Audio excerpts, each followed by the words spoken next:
Welcome to the Talk Like a Leader podcast, where we explore the mindset, skill set, and habit set of leadership communication.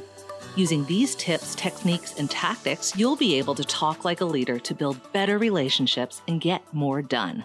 Your host is Guy Harris, who has more than 20 years of combined professional and military experience in consulting, coaching, and training in areas like team and interaction dynamics, communication strategies and tactics, as well as emotional intelligence. Take it away, Guy. Hi, this is Guy Harris. Welcome to the Talk Like a Leader podcast. This week's episode is titled, How to Be Assertive Without Being a Jerk. So first, I think I need to address the idea of assertive communication to make sure we're on the same page about what I mean by that. A little definition of terms. I often talk about assertive communication, or I would say communication in general, as lying on a continuum from passive communication on one side to aggressive communication on the other. So if you could imagine a line that moves from the left side of a page to the right side of a page, where passive communication strategies are on the left side and aggressive communication strategies are on the right side, assertive communication is that sweet spot in the middle that is neither too passive nor too aggressive. And so let me define the extremes so we can define the middle. I'll say that passive communication is any communication strategy that lets you walk on me or lets another person walk on you, meaning that you totally acquiesce to the other person's needs, wishes, whatever, and you don't really put your needs or wishes on the table. Aggressive strategies would be the opposite. It would be where I'm so pushy or confident or demonstrative about my needs and wishes that your needs and wishes don't get on the table. Or I would say if you're in communication with another person, you're so focused on your needs and wishes that there's not room for the other person's needs and wishes to get addressed. And if you look at communication as a two-way process, where at least two people are involved, then what I'm proposing is assertive communication is that little sweet spot in the middle where both of us have our needs and wishes understood and addressed. Now, since communication is a continuum, there's probably not a single assertive communication strategy. In fact, when I've done research on assertive communication strategies, read different books on assertive communication, practiced assertive communication, observed how people communicate in different situations, I would say there are actually many techniques you can use, and there are some guiding principles that really make all of them work. So that's what I'm going to address today, really the guiding principles, not the specific strategies or the techniques. And I'm going to suggest that even when we attempt to be assertive, because it's a continuum, it's not like three distinct points, passive, assertive, and aggressive. It's a line with different points on the line. And if assertive communication strategies are somewhere in the middle, then some strategies can lean a little bit more to the passive side, and some can lean a little bit more to the aggressive side. And there are some that are probably right in that perfect sweet spot in the middle. In a perfect world scenario, we would hit the perfect balance all the time. Frankly, that's easier said than done because you can mess it up with bad tone or body language or bad timing or any number of other things you can do either from your behavior or in your timing choice that could make an attempt at assertive communication to not go all that smoothly. And I'm going to say that there are no silver bullet or panacea approaches, just some guiding principles. So let's talk about the three biggest guiding principles. I won't even say this is probably not even a perfect list. It's a good way to get started in terms of how to be assertive without being a jerk, how to strike that balance between being too pushy and too soft, between being a doormat and being a jerk, trying to strike that sweet spot in the middle. Again, it's not perfect. It's just moving in the right direction. So here are the guiding principles. First one I would say is to separate the behavior from the person, or another way to say that is to separate the behavior you observe from your story or interpretation about the behavior. Let me give an example of what I mean. I'll say that we perceive a behavior as rude is saying that I'm separating my interpretation from the behavior. My interpretation is the behavior is rude. So I perceive a behavior as rude rather than say that the person is rude. Another way to say that is to say that another example would be, that I interpret or you interpret a tone as disrespectful or a word choice as disrespectful or maybe a timing as disrespectful rather than the person is disrespectful. So we're separating the story or the behavior or the interpretation from the person who did the behavior.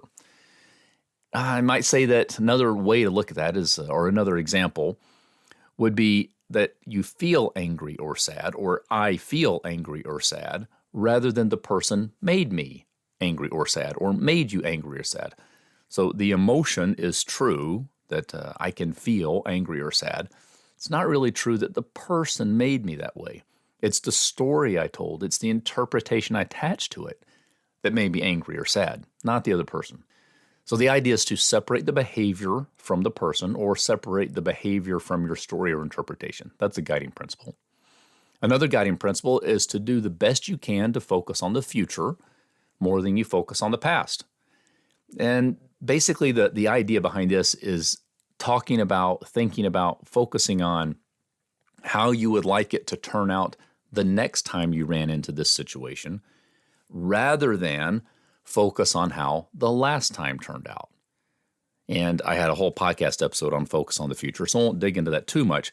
The point of this is to be assertive without being a jerk. We want to have conversation about things that the two of us can do something about.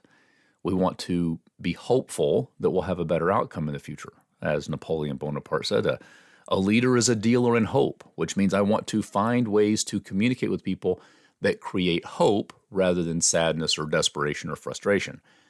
And the more we can talk about how we can turn it out in the future, which is something we can control, rather than discuss how it turned out in the past, which is something we can't control, we move in the direction of creating hope in the conversation. We are both hopeful that it will be better in the future.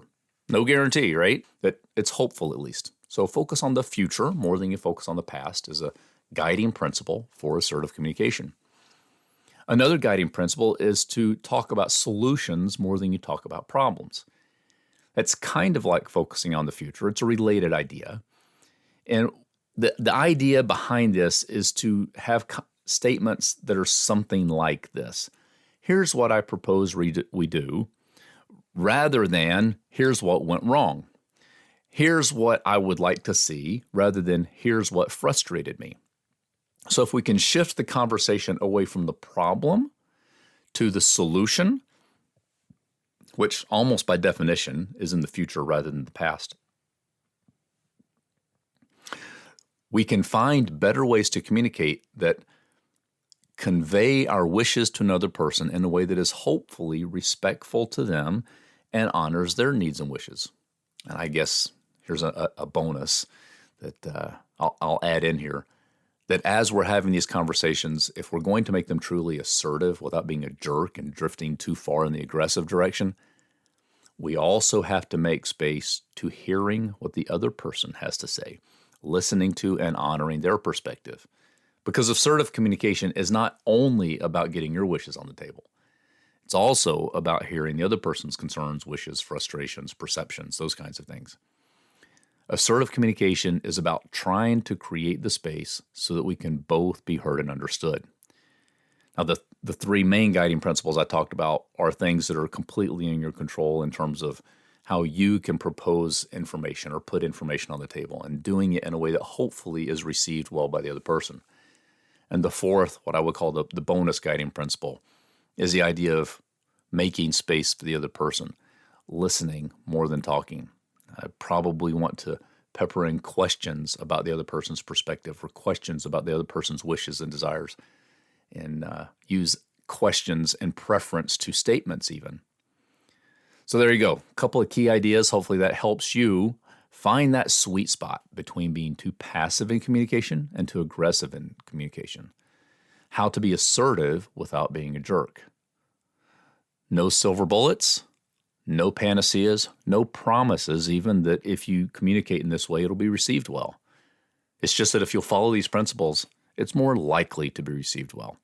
And I'm a big fan of putting the odds in my favor rather than doing things that definitely don't work well. So how to be assertive without being a jerk? Follow the guiding principles of separating the behavior from the person, focusing on the future more than the past, focusing on solutions more than problems, asking more than telling, and making space to hear what the other person says to your questions or how they answer your questions. If you'll do those things, you can talk like a leader.